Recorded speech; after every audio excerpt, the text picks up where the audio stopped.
एक तरफ महात्मा गांधी, जिनका नाम आज भी अहिंसा और स्वतंत्रता की पहचान है, और दूसरी तरफ डॉक्टर भीमराव अंबेडकर, वो शख्स जिन्होंने दलितों को आवाज़ दी। दोनों का सपना एक था, लेकिन रास्ता बिल्कुल अलग। क्या आप जानते हैं कि भारत की आज़ादी की लड़ाई में एक और गुप्त लड़ाई चल रही थी, दलितों की आज़ादी की लड़ाई, जो ब्राह्मणवाद और छुआछूत से मुक्ति की थी। और उस लड़ाई में सबसे बड़ा टकराव था अंबेडकर और गांधी के बीच। आज हम जानेंगे, क्या गांधी ने दलितों के साथ न्याय किया, या अंबेडकर ही थे असली मसीहा। गांधी जी का मानना था कि समाज में छुआछूत एक पाप है, लेकिन उन्होंने कभी जाति व्यवस्था को पूरी तरह खत्म करने की बात नहीं की। उनके अनुसार हर इंसान को अपने कर्म और धर्म के अनुसार काम करना चाहिए। उन्होंने वर्णाश्रम धर्म को स्वीकार किया, लेकिन उसमें सुधार की बात की। उन्होंने अछूतों को हरिजन कहा, भगवान के लोग। लेकिन क्या सिर्फ नाम बदलने से दलितों की हालत बदली? अंबेडकर के अनुसार जाति व्यवस्था को मूल से उखाड़ना जरूरी था।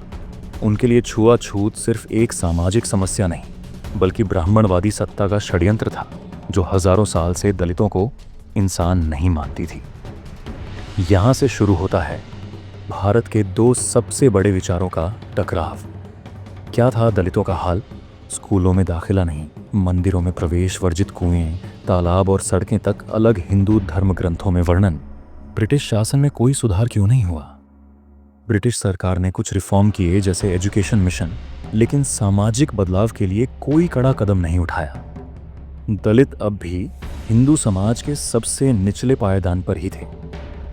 अंबेडकर को खुद स्कूल में पानी भी नहीं दिया जाता था, उन्हें खुद ही बाहर से लौटा लाकर पानी पीना पड़ता था। अंबेडकर जानते थे कि सिर्फ कानून और संविधान ही दलितों को अधिकार दिला सकते हैं, और इसके लिए उन्हें सत्ता में आना होगा। गांधी जी जाति व्यवस्था को धर्म से जुड़ा मानते थे। उनका मानना था कि छुआछूत खत्म हो, लेकिन जातियां रहें, क्योंकि हर जाति समाज में किसी कार्य के लिए बनी है। गांधी ने दलितों को हरिजन कहना शुरू किया और अखबार निकाला, हरिजान वीकली।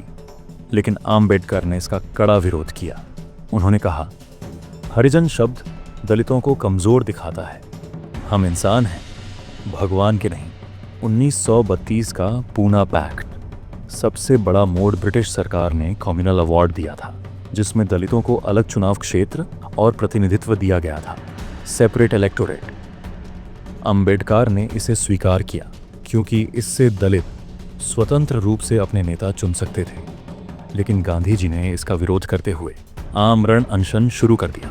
अंततः अंबेडकर ने दबाव में आकर पूना पैक्ट साइन किया, जिसमें सेपरेट इलेक्टोरेट हटा दिया गया और कुछ सीटें जनरल सिस्टम में दी गईं। ये वह क्षण था जब अंबेडकर को मजबूरी में समझौता करना पड़ा और लाखों दलितों का भविष्य बदल गया। उनके लिए यह एक हार थी, जो उन्होंने भारत की एकता के लिए स्वीकारी। 1932 में गांधी और अंबेडकर के बीच हुआ पूना समझौता इतिहास बन गया। लेकिन इसके बाद जो हुआ, वह भारत के भविष्य की नींव तय करने वाला था। एक तरफ गांधी का सपना था रामराज्य का निर्माण, दूसरी तरफ अंबेडकर का संकल्प, एक ऐसा संविधान जिसमें सब बराबर हों। लेकिन क्या आज़ाद भारत ने दलितों को वो दिया जो वादा किया गया था, या ये सिर्फ सत्ता की चुप लड़ाई बनकर रह गई? भारत की स्वतंत्रता के बाद डॉक्टर भीमराव अंबेडकर को संविधान निर्माण समिति का अध्यक्ष नियुक्त किया गया। ये एक ऐतिहासिक क्षण था। एक दलित, जिसे समाज ने छुआ तक नहीं, आज पूरे भारत का कानून बना रहा था। अंबेडकर ने संविधान में समता, स्वतंत्रता और न्याय की भावना को जगह दी।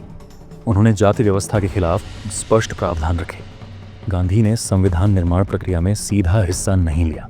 उनका सपना था अधिक नैतिक और धर्म आधारित समाज का।